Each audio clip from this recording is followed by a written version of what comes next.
Just having a high school diploma and dropping out of middle school might seem a bit questionable, huh? But there's a story behind it.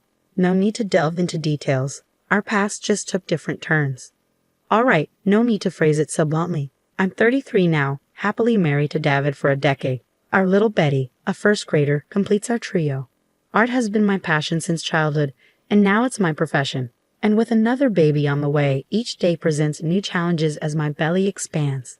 Despite his packed schedule, David makes an effort to be home early. He goes above and beyond, even taking time off work to handle chores and childcare for me. Life has been smooth sailing for our little family until recently. We reside on the first floor of a towering apartment complex. It was just the other day, returning from a shopping trip, that I noticed a familiar face. It was Emma, a classmate from our middle school days. Our paths hadn't crossed since those days, apart from a brief reunion right after middle school. As she spotted me, Emma exclaimed, "Mary, you live here too." "Yeah, what about you?" I replied. "Moving in today," she confirmed. It seemed Emma had just settled into the building. Her expression soured as she realized we were now neighbors. Can't believe I ended up in the same high-rise as a fellow dropout. It's surreal, really. You see, I didn't pursue further education after middle school for my own reasons, but I never shared that with Emma. The last time we spoke, she ridiculed me for my decision, and it seems nothing has changed. She's still looking down on me. Irritated, I listened as Emma went on. "So what floor are you on?" "First floor," I replied. Emma's face lit up with a smug grin. "First floor? Figures, considering you're a dropout. You'll have to come up to my place on the 35th floor sometime. Spectacular views, you know," she boasted. Emma revealed that she had been employed at a prominent corporation after college until the previous year. Now she aimed to launch her own venture, utilizing her high-rise apartment as both residence and office. "So essentially, I'll be the CEO. And you? Do you have a job?" Emma inquired, prompting me to explain my occupation. "Yeah, I work in the art industry," I began. Emma cut in, "Art? Like drawing? Is that even a job?" Feeling slighted, I retorted, "I've transformed my passion into a profession, and it's very much a legitimate career." Disregarding my response, Emma remarked, "Well, it must be convenient relying on household income. What's your target, like $900 a month?" I remained silent, lacking the energy to respond. It felt as though those of us who had dropped out lived in a completely different world compared to the elites like Emma. Just then, David and her daughter Betty, both dressed for work, approached. "Mom." "Oh, Mary, do you two know each other?" David asked, glancing between us. Emma glanced at David before hastily departing. "Is this your husband?" David asked me. Feeling insulted, I finally spoke up. "Why are you laughing? That's disrespectful." Emma remained unapologetic. "I wasn't laughing. He just fits the stereotype I'd expect from a dropout like you. A two-income family on the first floor. He probably doesn't earn much either." Emma's rudeness reached its limit for me. "How dare you speak about my husband that way? Apologize?" Emma laughed. "Apologize? Why should I? By the way, are you pregnant?" Finally noticing my pregnancy, Emma commented, "Yes, I see you're 7 months along. Must be a financial strain with another child on the way. Can you even afford to live here?" Fed up with Emma's snide remarks, I took hold of David and Betty and made my way home. Emma called out after us, "Feel free to visit the 35th floor for a better view anytime."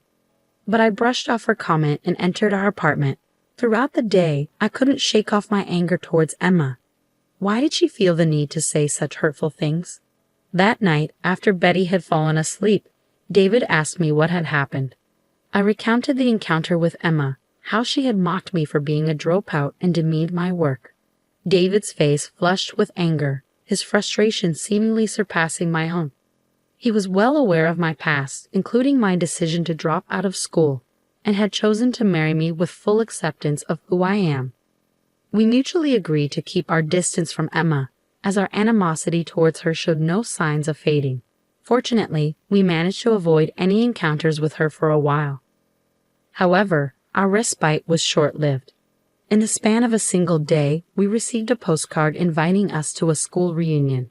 Despite my close ties with my middle school friends, I couldn't help but feel apprehensive about the possibility of encountering Emma and enduring her unwelcome remarks amidst the anticipated reunion with old friends. Despite my concerns about encountering Emma, I decided to attend the reunion, recognizing that opportunities to meet with friends might be limited after the arrival of our baby. When the day of the reunion arrived, it was held in a rented hotel ballroom. Upon my arrival, I was warmly greeted by friends I hadn't seen in years, and we quickly fell into engaging conversation. It had been far too long since our last reunion, and there was much to catch up on. Our bond as a group remained strong over the years, transcending gender. Some of us had become parents, while others pursued various career paths, yet we all cherished the chance to share updates about our families and professional lives. However, our reunion was interrupted when we suddenly heard Emma's voice from behind us. Emma's arrival was no surprise, and her presence immediately grated on us. Engrossed in conversation with close friends, we hadn't noticed her approach until she uttered, "Breathing the same air as poor people is making me sick." Emma's ostentatious attire and exaggerated demeanor stood out against the backdrop of the reunion. Her heavy makeup and flashy dress seemed out of place, reinforcing the consistent bad attitude she exuded. Even in middle school, Emma had been known for her self-centeredness and tactless remarks, traits that made her someone we generally avoided. And true to form, nothing had changed. At 33, she remained as obnoxious as ever, prompting us to exchange eye rolls. Breaking the uncomfortable silence, one friend addressed Emma. "Who are you referring to as poor, Emma?" Without hesitation, Emma pointed at me, saying, "Who else but Mary? She's a dropout, so she's poor and lives on the first floor. I live on the 35th. Emma's remark comparing our situation to a master-servant dynamic was met with laughter. Some of our friends were visibly offended and confronted her, but Emma remained unapologetic. "If you're offended by being called poor, why not find an older, cheaper apartment that suits your budget?" she continued, oblivious to the discomfort she was causing. Emma persisted in belittling me, suggesting that I should leave behind my modest income and the upscale apartment building we resided in. Confused by Emma's comments, my friends turned to me and asked, "Mary, do you really only earn $900 a month?" I clarified, "No, that's just Emma's assumption." As we conversed, Emma interjected, "What are you two whispering about? Mary relies comfortably on her husband's income, working part-time due to her dropout status, while I am a CEO. At this point, a male classmate was on the verge of speaking up. "Emma, did you know that Mary is a well-known artist?" One of my friends interjected. Emma appeared puzzled and replied, "An artist? So what?" Deciding to clear the air and not allow Emma's arrogance to sour the reunion any further, I spoke up. "Actually, I studied art in France right after middle school. Although I didn't complete a formal program, you could say I dropped out." Emma scoffed dismissively. "Studying art, just a hobby, right? You're still a dropout who ran away from studying." Realizing that Emma failed to grasp the depth of my commitment, I elaborated further. "I spent several years honing my skills, and now I manage an art gallery while also creating my own works. Believe it or not, I have fans and have even curated my own exhibitions. Some of our classmates have even purchased my artwork. In reality, I was a budding artist with a growing reputation within certain circles. After completing my training in France, I returned to New York and kickstarted my career, which has flourished in recent years. David and I crossed paths at one of my exhibitions, and we instantly connected, leading to our marriage. Despite explaining all this to Emma, she still seemed oblivious. Oh, come on, an exhibition is just for fun, right? As a CEO, I'm clearly ahead of the game. Frustrated, I responded, "Emma, this isn't about winning or losing. You may think my pursuit of art is frivolous, but I take my work seriously." Refusing to back down, Emma retorted, "If you're really making that much money, why are you living on the first floor? You should be up higher." "There's a reason for our choice," I countered. "We used to live on a different floor, but with my pregnancy and the sometimes sluggish elevators, we opted for convenience by moving to the first floor." Despite my explanation, Emma appeared unconvinced. My friends were well aware of my career, and even acquaintances had heard of my success as an artist. Emma, however, likely never considered this possibility, given her lack of interest in art and her tendency to look down on me for dropping out. And I had another secret to share. Just as I was about to reveal it, I spotted David and Betty entering the room. Mom, Betty comes bounding towards me, with David in hot pursuit. Sorry about that, David apologizes, rubbing his head. Got caught up in some work stuff and had to bring Betty along. As David and I converse, Emma interrupts. Wait, who's this dashing man? Your husband. He was in work attire last time. Why the change to a suit? David does indeed look sharp today, catching Emma's attention. He begins to greet my friends, expressing gratitude. Thank you for always being so kind to my wife. She means the world to me. Is everything to your liking? Please don't hesitate to let us know if there's anything you need. Just as we were immersed in the conversation, the event organizer hurried over, expressing gratitude. Thank you for providing this wonderful venue free of charge. The food and drinks are exceptional. We truly appreciate it. The truth was, this hotel belonged to David's parents, and he had recently taken over as CEO. David had generously offered the venue for the reunion without any cost. Emma's expression shifted to a pale hue as she processed this information. Wait, you're the wife of a CEO? She had previously looked down on me as someone of lesser means, but here I was, an accomplished artist and the spouse of a CEO. Emma seemed visibly stunned. How did a dropout like you end up married to someone so affluent when someone like me, from an elite background, is still single? What did you do to achieve this? Emma's tone was laced with bitterness as she challenged me. Finally noticing Emma, David intervened. We've met before. I apologize for appearing in work clothes last time. I was assisting with a neighborhood cleanup, David explains.